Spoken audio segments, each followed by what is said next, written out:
केंद्र सरकार ने दिल्ली का ऑक्सीजन का कोटा बढ़ा दिया है, लेकिन सर मैं आपसे हाथ जोड़ के प्रार्थना करता हूं कि इस बढ़े हुए ऑक्सीजन के कोटे को दिल्ली तक पहुंचाने में हमारी मदद करें।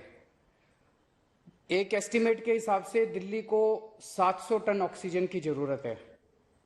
आपने हमारा कोटा 480 टन कर दिया, बहुत बहुत शुक्रिया। इस बढ़ाए हुए 480 टन में से भी केवल 350 टन ऑक्सीजन दिल्ली पहुंच पाई है। प्रधानमंत्री जी, जब से ऑक्सीजन का संकट शुरू हुआ है मेरे फोन बजते रहते हैं। कभी कोई अस्पताल कहता है कि 3 घंटे की ऑक्सीजन बची है, कभी कोई अस्पताल कहता है कि 2 घंटे की ऑक्सीजन बची है। हम कारण जानने की कोशिश करते हैं तो पता चलता है कि पीछे किसी राज्य ने दिल्ली के लिए ऑक्सीजन लाने वाले ट्रक को रोक रखा है। हमने मदद के लिए केंद्र सरकार में कुछ मंत्रियों को फोन किए। शुरू में उन्होंने खूब सहयोग किया सर, लेकिन अब वो भी बेचारे थक गए हैं। सर, देश के संसाधनों पे तो 130 करोड़ लोगों का अधिकार है ना। अगर दिल्ली में ऑक्सीजन की फैक्ट्री नहीं है तो क्या दिल्ली के 2 करोड़ लोगों की ऑक्सीजन की फैक्ट्री है, क्या वो दिल्ली की ऑक्सीजन रोक सकते हैं? ऐसे में हम क्या करें? सर, मैं आपका बेहद शुक्रिया अदा करना चाहता हूं कि आज आपने ये मीटिंग बुलाई है, बहुत सही समय पे ये मीटिंग बुलाई है। पर सर, मैं आज ये जानना चाहता हूं कि अगर आज या कल या किसी भी टाइम हमारे दिल्ली के किसी अस्पताल में अगर 1 घंटे की, आधे घंटे की, 2 घंटे की ऑक्सीजन बच जाए और लोगों की मरने की नौबत आ जाए तो मैं फोन उठा के केंद्र सरकार में किससे बात करूं?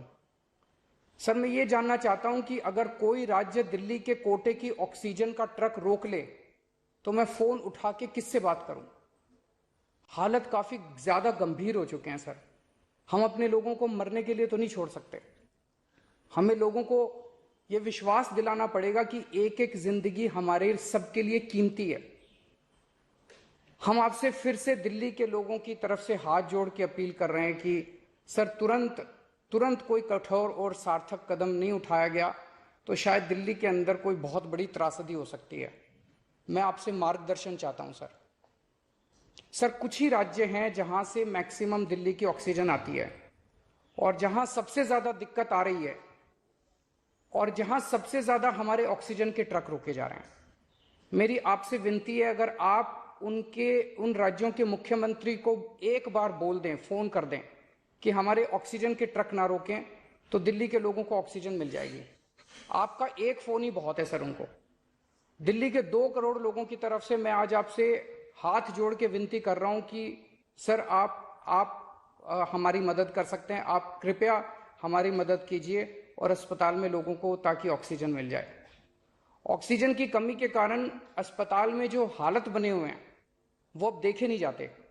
लोग बहुत ज्यादा तकलीफ में हैं सर। पूरी रात हम सो नहीं पाते, नींद नहीं आती। इनका मुख्यमंत्री होते हुए भी मैं कुछ नहीं कर पा रहा। डर लगता है कि ऑक्सीजन की कमी से कहीं कोई बड़ा हादसा ना हो जाए। ईश्वर ना करे अगर ऑक्सीजन ना मिलने से कुछ अनहोनी हो गई तो हम सब कभी अपने आप को माफ नहीं कर पाएंगे।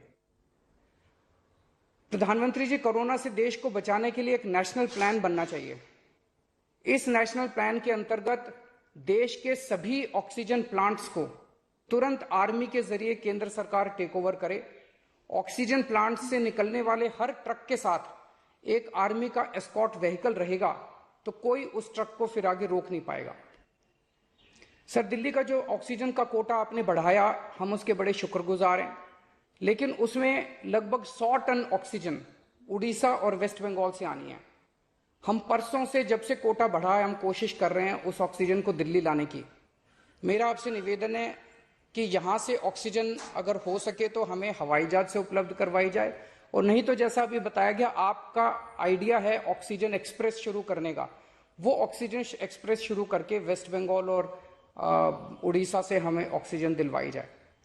आइडिया नहीं, ऑलरेडी चल रहा है। सर, दिल्ली तक नहीं पहुंच पा रही है, हमारी दिल्ली तक नहीं आ रहा। उसमें अगर हमें दिल्ली के लिए भी कॉरिडोर मिल जाए तो आपकी बड़ी मेहरबानी होगी सर। आपने 2-3 जगह तो कर दिया सर, आपके इंटरवेंशन से मुझे पता चला। एक दिल्ली के लिए और करा दीजिए सर, यहाँ की हमारी 100 टन ऑक्सीजन उधर से आनी है। प्रधानमंत्री जी, हमारे देश के वैज्ञानिकों ने इतने कम समय में जो वैक्सीन बनाई है, इसके लिए हमारे वैज्ञानिक साधुवाद के पात्र हैं। आपने इसमें जो प्रयास किए, आपका बहुत बहुत शुक्रिया। अब हम सब लोगों को मिलकर कम से कम समय में अपने नागरिकों को ये वैक्सीन लगवानी चाहिए। इसमें केंद्र और राज्य सभी सरकारों को हमको मिलकर काम करना है। अभी सर, केंद्र सरकार ने आदेश जारी किए हैं कि 1 मई से राज्य सरकारें सीधे कोरोना वैक्सीन खरीद सकती हैं।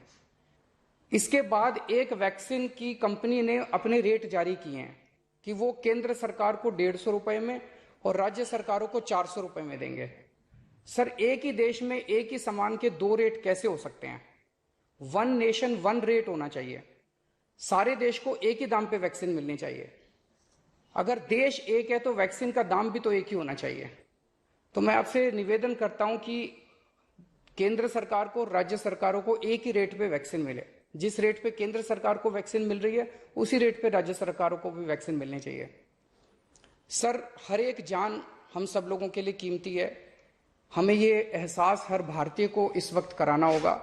इसलिए मेरा मानना है कि देश में सबको दवाई, सबको वैक्सीन और सबको ऑक्सीजन मिलनी चाहिए, और बिना किसी विवाद और बिना किसी रुकावट के ये मिलनी चाहिए। मेरा विश्वास है देश में अगर कोरोना के खिलाफ एक नेशनल प्लान होगा तो हम सभी राज्य सरकारें और केंद्र सरकार मिलके इस दिशा में काम करेंगे। सर, कोरोना की वजह से दिवंगत आत्माओं को शांति मैं कहना चाहूंगा। हाँ जी सर। ये हमारी जो परंपरा है, हमारे जो प्रोटोकॉल है,